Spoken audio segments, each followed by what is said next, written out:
Good morning and welcome Mrs Critchley's group to your first spelling lesson of the week. Let's get started because today we're looking at the ly suffix, the ly sound after a y. So when we add the ly suffix to a word that ends in a y. Let's go. So when we add suffixes to words, we have some choices. We have to change it or we keep it, okay? So for adding suffix to word endings in y, we have to either change it or keep it. So we look at the ending, which ends in a y, and we might have to change, do something different, or keep it. So when you add ly to nearly all words, you change it, okay? When you add ly, nearly all words use the change it, and you change it from a y to an I. And you can see in these words, we've got happy, and we've changed our y to an I. We've dropped the y and got rid of it and put an I, and then we've added ly to make it happily. Lucky, we've dropped our y, we've then added an I, and we've made it luckily, luckily. So we've got happy to happily, lucky to luckily, and we've changed our y to an I. So let's look at these words and let's look at what they would have said before they had the ly suffix. Before, when they were a root word and they didn't have the ly or they changed the y to an I, what would all of these words have said? So go through and write them down on your papers now. Pause the screen.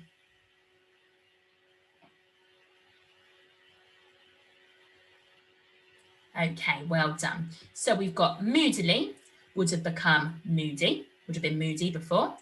Easily would have been easy with a Y at the end, not an I. Sleepily would have been sleepy, so sleep and then a Y. Nastily would have been nasty with a Y with that I. Greedily would have become greedy, and clumsily would have become clumsy. So add the ly suffix to the root word. You have to think, do I have to change it or do I have to keep it? Okay.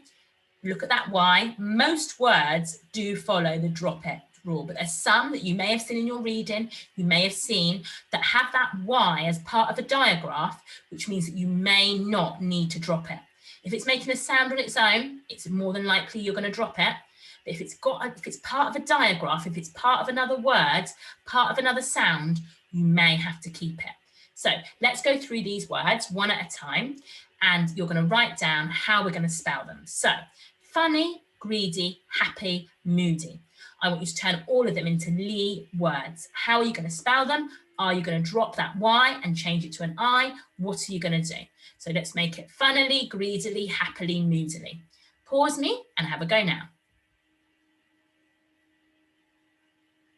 Okay, well done. So for all of these words, you should have dropped them and put an I and then an ly and made it funnily, greedily, happily, moodily. What does moodily mean? If you're doing something moodily, what does it mean?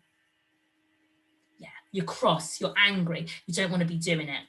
Okay, now all of these words have now become adverbs, and we've been looking at adverbs in our writing lesson, so we can bring some of these into our writing. They're describing the verb, they're describing how we might do something. So we might eat greedily, or we might smile happily, or we might laugh funnily, or whatever. Okay, so they're adverbs that describe how something is being done. Okay. Right, now let's have another go on these words, okay? So we've got speedy, nasty, lucky, noisy. Pause the screen and have a go at writing what adverbs they will become. Off you go.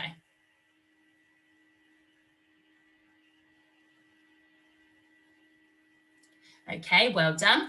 And again, all of these words, we're dropping that Y and we're adding that I and then our ly, because all of these words, the Y makes that sound in its own right. It makes that letter sound. It's E. Okay, we're going to drop it. So we're going to get speedily, nastily, luckily, and noisily. Okay, what does speedily mean? Speedily. Pause and have a think. Yeah, it means you're doing something really quickly, really fast, really, you know, doing it as quick as you can. Okay, so think of these words, because some of them will be really useful to be using in our writing that we're going to be using about adverbs this week.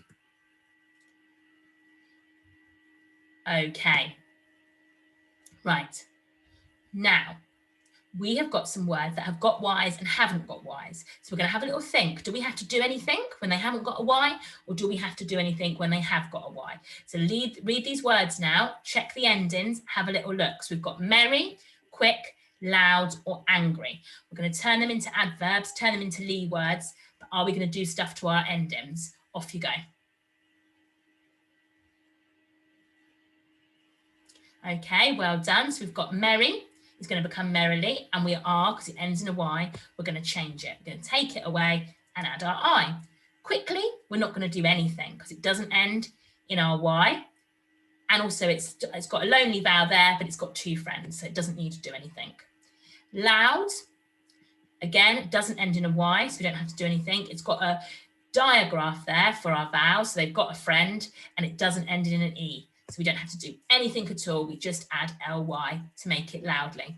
And the last one, angrily, angry to angrily, angrily does end in a Y. So we are going to drop that and put our I-L-Y.